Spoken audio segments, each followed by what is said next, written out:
I posted one short form video every day for the last month to see what would happen to my art business. In this video, I'm going to share basically everything that I know about being an art creator, and I'm going to revisit my last month of posts to see what worked and what didn't. My history on the internet begins in 2017.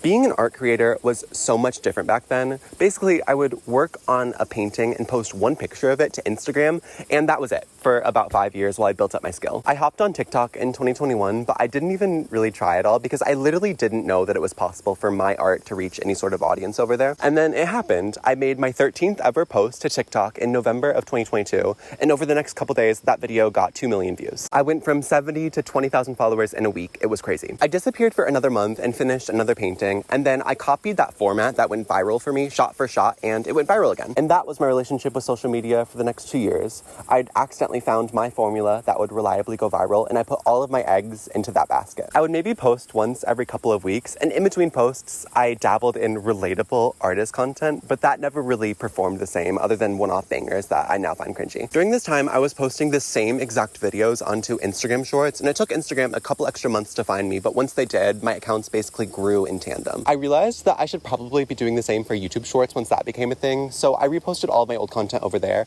and it took a couple more months again, but in June 2024, all of my old videos went viral at the same time, and now all of a sudden I have 3 accounts floating around that 75,000 follower mark. And that's been really interesting about my social media journey is that all of my accounts basically go up at the same time, and I don't have one account that's like so much bigger than another. In 2025, the viral format that I've been using has dried up. People don't want to watch a 20-second thirst trap anymore before a painting reveal, and I get it. And I also now find those videos cringy, so I stopped posting them. I pivoted, and now my content is a little bit more personalized. I try to be a little bit more nuanced in my content now, and I find that pound per pound, view for view, my audience resonates a lot more with the content that I'm making now compared to what I was making a couple years ago. But I have kind of lost my touch on that viral gold mine that I had a couple years ago. And that's something that could be really valuable to my business. So I kind of want to find it again. Most people preach consistency as key in a creator business, and consistency has never really been a part of my formula. I challenged myself to post every day because I wanted to see what consistency does to my accounts. Art shorts right now are in a really weird spot. Algorithms really prioritize outrageous, attention-grabbing stunts compared to, say,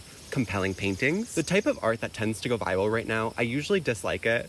I find a lot of it is just a corporate-looking spectacle instead of an interesting piece of art. Everything feels over-sensationalized. Everything feels fake. I'm sick of retention editing, I'm sick of being rage baited, and I'm sick of being sold stuff. So what type of presence do I want to have online? Basically, I want to use all of these rules that viral creators are using, and I want to leverage that into content that I can really stand behind. I didn't batch a bunch of content. I usually woke up having a vague idea of what I wanted to make, and then I spent my morning producing that video and scripting it and editing it and stuff. And then by noon or 1 p.m., I had that video posted, and I had my afternoon free to paint. The days that I woke up and I had no idea what I was going to post, those are the days that I most enjoyed this challenge, because the requirement to create forced me to explore some new types of content that I perhaps wouldn't have ever tried without this restraint. Okay, so let's get into the numbers. The numbers that I'm going to share in this video are combined across TikTok, Instagram Reels, and YouTube Shorts, and that brings me to my first tip. If you spend a couple hours working on a video and you throw it up on TikTok and cross your fingers, you are giving that video one chance to succeed. If you post it everywhere that you can, you've now given 3 separate algorithms the opportunity to take your video and do its thing. In my opinion, if you post the same video across Instagram, YouTube, and TikTok and it flops in all 3, I don't think that there's a problem with the algorithm. I think there's probably a problem with your video. I can almost guarantee you that you aren't shadow banned on everything. If your videos don't get views, that doesn't necessarily mean that there's a problem with your art. I know some incredible painters who don't know how to package and deliver their videos and they don't have any sort of following. You're gonna see, but from my experience, if a video outperformed another, it usually did so on all 3 platforms, and my videos underperformed across the board as well. I ended up posting 29 videos with a total runtime of 34 minutes. That makes an average of just over a minute runtime per video, which is kind of above the average in terms of shorts. I feel like I can connect better with my audience through longer narrated videos, so I really prioritize that throughout this challenge. The longest I let myself go is 3 minutes because after that, some platforms cut off, and if I work on a video, I want to be able to post it everywhere. Over the last month, I gained 49,138 followers across my social media platforms. This breaks down to 10,000 on TikTok and YouTube and 25,000 on Instagram. I waited 3 days after I posted my final video to collect all my my analytics. Basically what this means is that the videos at the start of this challenge have completed most of their life cycle, while the videos at the end of this challenge are still growing actively, so that's going to impact the numbers a little bit. With these videos, I got about 7 million views, 3 million from Instagram, 1 million from TikTok, and just over 2.5 on YouTube. I also got 65,000 hours of watch time. That's just over 7 years continuously. That number kind of blows my mind a little bit. On average, about 90 people were watching one of my videos at any given second. As for money, these platforms have paid me $1,176 for these videos so far. YouTube paid me for every post, usually floating around that $1 to $5 range per video with some outliers. TikTok only pays me for videos that are over a minute long, which is phony boots, but they pay me a lot more per view.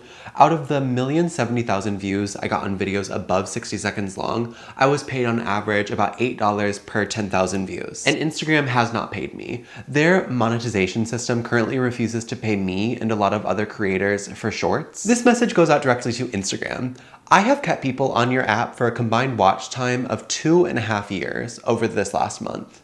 If I was paid even a dime for every hour, I would have $2,000 right now. I'm really grateful that your platform exists and for what it's done for my art business. However, I haven't been paid for something that's very valuable to your company, and that's embarrassing. For you. I think that people for the most part are pretty shocked at how little actual money these platforms pay their creators. I have over 100,000 followers across 3 social media platforms, and on my average month of posting, I wouldn't be able to make even a fraction of rent from their monetization systems alone. Okay, so let's look at the videos I made. On the first 2 days, I posted some of my old paintings in a new context. If you're only making 1 post per painting, there is such a lost opportunity there. I've posted the same painting 5 different times in different videos, and it's flop after flop after flop until all of a sudden one goes viral on everything. The quality of the art is the same, but for some reason that was just the perfect video for that painting, and now all of a sudden you have 100 times more eyes on your art. If you put a lot of work into your art, of course, post it 5, 10, 15 times in different ways. My first 2 posts this month didn't really outperform any of my regular content on any platform, but I'm putting in the reps to advertise my art, and I think that's a good exercise. On day 3, I tried to copy this format that worked really well for me like 2 years ago, where I was like, when the painting session is going so well that you don't realize the music stopped 30 minutes ago, or when it's going so well that you don't realize that Philip Phillips started playing an hour ago. And I was like, oh my gosh, how about when you don't realize an ad starts playing? That's so relatable. At Mint Mobile, we like to do the opposite of what big wireless does. They charge you. And it got about double my average amount of views, but I wasn't hitting 7 digits by any means. And I think that this is kind of proof that like algorithms change and short form's in a different place than it was a year or 2 ago. On day 4, I tried to dip my toes into educational art content, which is something that I haven't really done before. I've had some educational color theory clips on YouTube, and when I re-edited them for short form, it never really took off for me. But I've heard that content always performs the best if it's made specifically for that platform. So like YouTube videos belong on YouTube, shorts should be shorts, and like tweets belong on Twitter. So I put in some extra time and I made a color theory video specifically for shorts, and it worked. I got 700,000 views, and this video is like 2.5 minutes long, so that's pretty substantial. This video took me almost a whole day to make, scripting and filming and editing, and unfortunately from my experience, I've found that high effort content tends to perform the best for me. I've heard a lot of people say, you never know what's gonna take off, so just post everything, and that's never really been my experience. If I put in the work, that tends to come back to me in viewership and followers and stuff. The next 2 days, I posted some trends that I was seeing, and nothing spectacular happened. But then on day 7, I posted my biggest video of the month. I was kind of riding the high of educational content, so I decided to hit it again while it was hot. If these aren't primary colors, then these definitely aren't. A primary color is something that can't be mixed by another color. And when you mix magenta and yellow together, you get red, so it's no longer a primary color. A lot of people are turning away from red, yellow, and blue as their primary palette, and they're turning towards cyan, yellow, and magenta. Here's why I'm not changing. In truth, these are both limited color palettes. Each of these palettes have colors that they're really good at mixing and colors they're not good at mixing. With red, yellow, and blue, purple is the weakest color. Ultramarine blue and cadmium red mix to an awful purple, and cyan and magenta mix to a pretty good purple. But neither are as strong as deoxazine purple from the tube. So is purple now a primary color? Technically, yeah. If you mix any two pigments together, the mixture is going to desaturate. The further apart they are on the color wheel, the more they're going to desaturate. Every single color at the edge of a continuous color wheel is a primary color. If it exists, they do as a single pigment. This is the CMY palette. Everything inside this triangle is theoretically achievable, but everything outside you can't do with this palette, including a true blue and a true red. This is the RYB palette. Once again, there are colors that you can't achieve. The more colors that you add to your palette, the more area of color that's possible, and it's an artist's choice to decide what colors they need in their arsenal. A primary color is always relative to the palette that you're using. In my art, I paint a lot of reflected light and subsurface scattering, and for that, I use a lot of red. A true cadmium red from the tube cannot be mixed by any other color, even from magenta and yellow. Also, I don't like purple that much, and I almost never use it in my paintings, so I don't need a palette like CMY that can mix better purples. I learned color theory through red, yellow, and blue. It's very comfortable to me, so to step away from that just so I can be on the CMY bandwagon, it isn't worth it to me. I do own specialty colors that I grab later on in a painting process if I decide I want to expand my palette, most commonly phthalo blue and alizarin crimson. The palette that you use is entirely your preference. There's no wrong answer. So if you act like red, yellow, blue is somehow incorrect or not a true primary palette, you're wrong, shut up. Okay, I'm really gonna try to break this one down. The first moments of a short are extremely important. Most people give a video between 1 and 3 seconds before they decide if they wanna scroll or not. I've heard some advice that says, treat your first frame of a short like it's a thumbnail on YouTube, and I agree. If you know anything about YouTube, a title and thumbnail basically decide if your video gets views or not. People aren't gonna click on something if it looks bad. So with this short, immediately I have paint tubes to the camera. This video is about paint. In the voiceover, I also did something that was kind of interesting, I think. I immediately hinted at a little bit of conflict. If these aren't primary colors, then these definitely aren't. I hope that the viewer is thinking something like, what do you mean CMY isn't a primary palette? If I spent the first couple seconds of this video going, hi, my name is Chills Jekyll, and I'm an artist based out of West Michigan. Betsy Sue from Chattanooga, Tennessee doesn't give a fuck who you are. She cares about what you have to say. Stop introducing yourself on TikTok. I can guarantee you, if I said that shit, this video would have gotten 1,000 views. If we zoom a little bit further down the video, I find it kind of shocking that these visuals reached the viral success that they did. I drew these in Photoshop with my trackpad in a couple of seconds. But I think that it proves that if you follow some of the rules of short form and you have a perspective within a discussion, you can get away with some bare bones visuals and editing. The day before I made this video, I posted one where it was like a list of things that I'm not falling for, and in that list I said that I'm not falling for CMY. The majority of the comments were like, girl, what's the hate on CMY? And I realized while I was responding to those comments that I had paragraphs and paragraphs to say, and that was when I was like, oh, I have a perspective here. I always knew when something was worth making when I had a strong perspective. So in my first educational video, I heard a lot of people throwing around the rule, don't use black paint, don't use black paint, without nuance or actual theory. So I made my video to explain the theory better, but then in the second half of the video, I explored the conflict. I disagree with this rule, and here's why. So I copied the same exact format. I explained the theory of primary colors, and then I offered my counter argument. I think that the most important part of this video happened near the end, where I said, here is how I apply this theory in my own art. I don't want to be an art education creator. I want my social media to grow my art business. So I can dip my toe into the educational niche, but I always want my videos to serve as an advertisement for my art. I made 4 educational videos this month. The first 2 did amazing, the second 2 did great, but you'll always notice that about a minute or 2 in, I always circle the theory back to my art. I got about 10,000 followers from this video. I'm sure that some people followed me because they wanted to see more educational content, but I hope that at least a good chunk of those people saw my art in this video, and then that's why they followed me. YouTube has a really robust analytics system, so let's check out what's going on in there. The retention graph looks pretty good for how long the video is. As you can see, those first 3 seconds are like super important. After about 70 seconds, I see some clips where I have little slopes down in retention, and it looks like those are all the sections with my face. So this is telling me one of 2 things. Either I always need to have some sort of action or B-roll going on screen, or 2, I need to get plastic surgery. While you're growing your creator business, it's almost always best to include your face and your voice in your videos. This makes it so that when someone is scrolling through the sea of endless art content, you always have at least one brand identifier. You always want a viewer to know that a video is yours by the time they scroll. But in this video, whenever I showed my face, my retention dipped.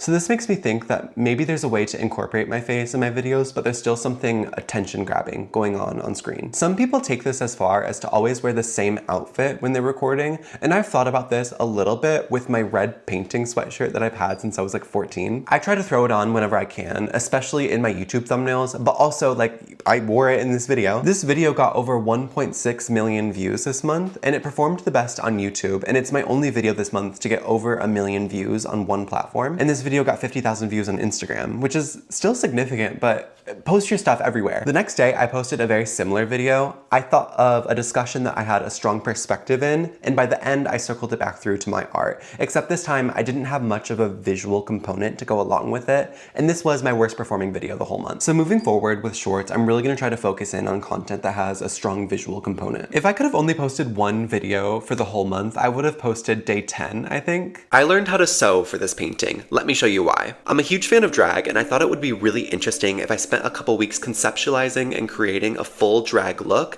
and then painting a self-portrait in that costume. The thing is, I've never sewn anything before. This is my first real garment. I went to my local fabric store and I spent like 300 bucks on a sewing machine, and then I went back home, cut up a bunch of old clothes, and I started making this costume. I think it's pretty clear, but I was like really underprepared for this project. I've practiced drag makeup for fun in my bedroom for a couple years, but I've never gotten in full drag. Like I don't have pads or nails or wigs or anything, which are kind of necessary in my eyes if I wanted to make something that was really impressive. I knew that my drag would look kind of crafty, and I accepted that, but I was doing everything that I could to design around the things that I was missing. Like I patterned out a ski mask kind of thing so that I wouldn't have to wear a wig, and I tried to add a lot of volume around my hips and my bust to exaggerate my silhouette. I wasn't particularly going for polish. I was much more interested in creating something that was bold and individual. Call me what you want, I'm a baby queen, I'm definitely a bedroom queen, but like, I think that I had a unique perspective, a strong vision, and the drive to create it. And in my opinion, that's all you need to make interesting art. Creating something that's kind of experimental and crafty looking to me is a lot more exciting than straight lines and boring ideas. I definitely jammed up my machine a couple times. I sewed some stuff on backwards and there was a lot of seam ripping, but in the end, I had such a good time, and I think I created something that was pretty fierce. After about 10 days of sewing, I got into full drag for the first time, and I took my reference photos, and then I jumped into the painting part of this process. This is one of those projects that has really rewritten the way that I think about my creative process. A couple weeks ago, I believed that the only way that I would be truly fulfilled in my life is if I was creating paintings, and I don't think that's true anymore.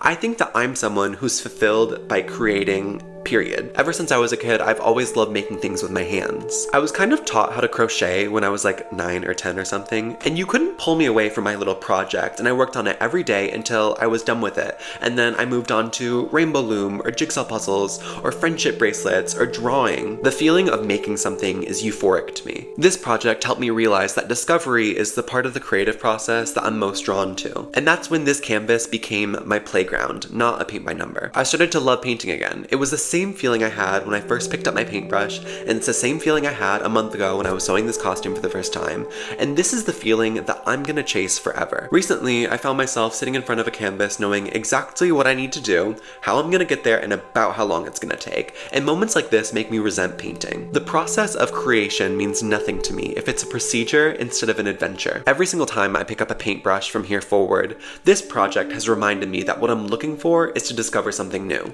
I'd love to continue this project into more costumes and more paintings, and I'd love to see how my drag evolves through the perspective of a painter. This was my 5th most viewed video, but I feel like it's had the biggest impact. On Instagram, this video got a little bit less views than my first educational video. That video has 233 comments, and this video has over 1,000. For some reason, hundreds of people have reposted this video specifically on their story, and it's weeks old at the time of filming this, but it's still burning strong. The view graph is a straight line that's steadily going up. To me, right now, I prefer making stuff that's impactful rather than making stuff that's viral and empty. On day 12, I did do something pretty interesting in the edit, so I'm gonna pull up the timeline. As you can see, I edit all of my stuff in iMovie, and when I first started editing shorts, I was like, oh my god, I can just edit the video on its side and I can flip it vertical and post. And that's so stupid. Like, can you not just learn CapCut? One of my favorite tricks in edit is a J-cut, which is when you have the audio for the next clip start to play a little bit before you see it. This is it without a J-cut. Will complement to 2 colors at the same time. So in my example, each of these, and this is it with a J-cut. 2 colors at the same time. So in my example, each of these Do you see how that tightens up the whole video a little bit? Shorts are so outrageous at this point that literally the gaps between sentences is an opportunity for your audience to scroll away. And editing this out is getting a little bit into retention editing territory, but stylistically, I actually do kind of like a J-cut, so you should try it out too. Day 14, I posted a clip that I took off my YouTube, except I cropped it to be vertical. YouTube has a little bit more room to take your time with content, but if I wanted to transport this clip to work for short form, I usually like to edit out the fat a little bit. Like if I'm clipping a 3-minute section out of my video, I oftentimes trim it down to 2 minutes or maybe 90 seconds for short form. I try to be strategic when I pick out my clips so that it has a strong first second, and I also want it to complete a pretty cohesive narrative throughout the runtime. Also, with my clips this month, I would oftentimes take 10 minutes of footage from the video and I'd clip out only the most exciting parts, and I'd use that as the visual overlay for the clip. My clips never really outperform on any of my accounts. I posted 6 of them, and the best I got was 150,000 views on day 25. What's nice about clips is that 80% of the work is already done, so it only takes me an extra hour of editing to make a decent short. Day 15, I posted my new project for the first time. This isn't easy to say, but it's important. I'm starting a new painting, and I need to tell you what it's about. On October 31st, 2024, Aiden White broke into his mother's house and took her life. 2 days later, at 1:57 a.m., I received an email from Allison White. Allison is Gloria White's orphan and Aiden's sibling. In this email, Allison made it very clear that they have their support system. That's not why they're messaging me. Allison simply offered me their story and proposed that I make a painting out of it. They said that they needed something beautiful to be created out of their mother's life and death, and that they trusted me with that responsibility. This was the most jarring and heartbreaking email I've ever gotten, and to be honest, my instinct was to ghost the message. I found it truly odd that somebody would reach out to me so early on in their grief. I spent a couple months figuring out what I was supposed to do. In this project, I'm responsible for memorializing somebody that I've never met. I knew that my art would enter the lives of a lot of people who knew Gloria and loved her. I knew that I was responsible to protest the systems that failed Aiden, and that's a daunting statement that I don't know if I have the skills to communicate. And I knew that if I accepted this project, I would volunteer myself to grieve, and that was a very difficult decision. As you can see, after about half a year of emails and meetings and combing through old scrapbooks, I've decided that this is art that I'm willing to dedicate the next couple months of my life into creating. This is the most scared I've ever been to embark on a project, but I hold with absolute conviction that Gloria's story deserves to be heard, and for some reason, I found myself to be the person who's going to share her story. To anybody who knew Gloria White, I promise that I'm going to do the absolute best I can, and I hope that you're willing to stay by my side as I create this. Obviously, this isn't the type of content that I want to overly sensationalize because that would be in poor taste. I wanted to play it in this video so that you guys know what I'm up to, and I might need to disappear off YouTube for a couple months in order to get it done. I posted 3 updates about this painting throughout the month, and they were some of my best performing paintings, but once again, that wasn't really my goal. I'm just grateful that I found myself in a position where I can platform Gloria's story because I think it deserves to be heard. I think I've honestly said basically everything I want to say. I mean, lightning round, I posted a comedy-ish video on day 21 that did pretty well. I copied a video that did really well for Camila Salinas on day 23, down to the sound.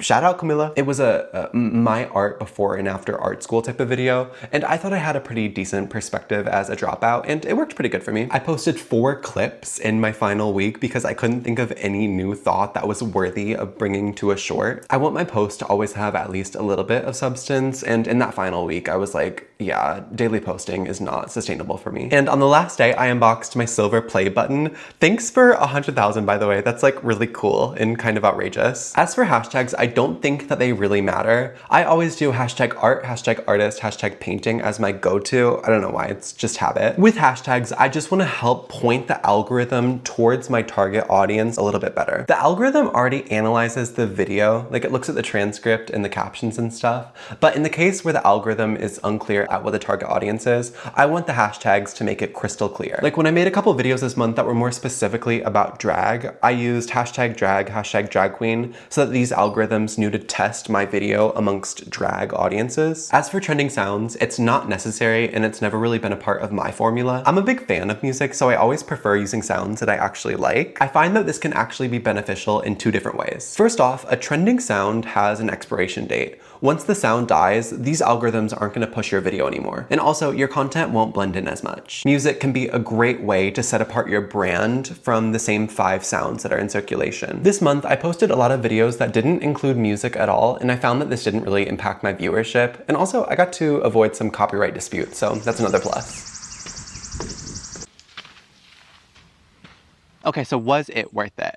I think that becoming a little bit more consistent in my followers' feeds has established a little bit more of a relationship with them. My favorite metric is comments, even though I didn't really talk about those in this video. This month, I've seen a lot more comments of people being like, oh my gosh, this painting really reminds me of this other one that you did. And then they name the other painting. And it's like, oh my God, you actually know who I am. And that's really cool. But at the end of the day, you knowing who I am doesn't make me any money. I've built a significantly larger audience over this last month, but it doesn't really mean that much other than a number. As I told you, the monetization systems on these platforms isn't particularly livable unless you have a platform of millions. So the real money in being a creator is how you can leverage your audience into selling something. For me, my creator income portfolio isn't particularly diversified yet, so I haven't tried TikTok Shop that just gives me sellout vibes. I don't have a Patreon. I've barely dabbled in affiliate sales, and I don't have my own art supply brand that I can direct my audience into buying. I am leveraging my audience on YouTube to sell ad placements on long form videos like this one, and there's a lot of money in that, except I'm having some trouble booking them consistently. And I'm a little bit picky with them too.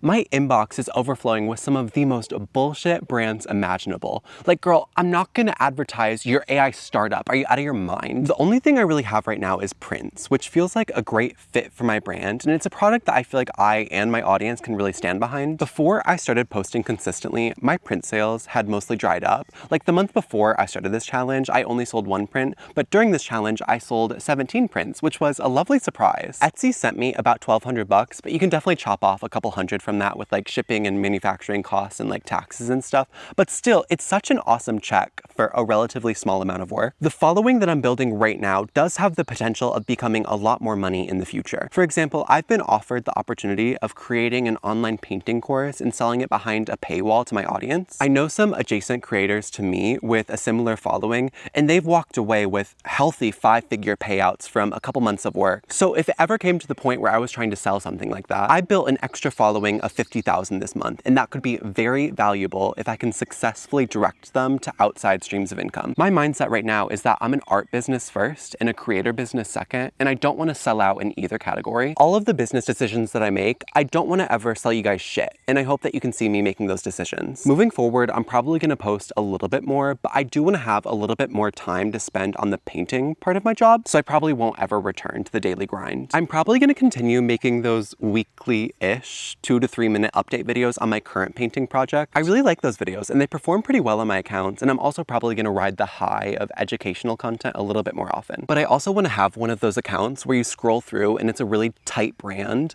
so I probably won't fluff up my feeds with any more relatable artist content or comedy videos unless I think I have a really good idea on my hands. I made a playlist of all 29 videos I made, so if you want to scroll through those for a bit, click here. Bye.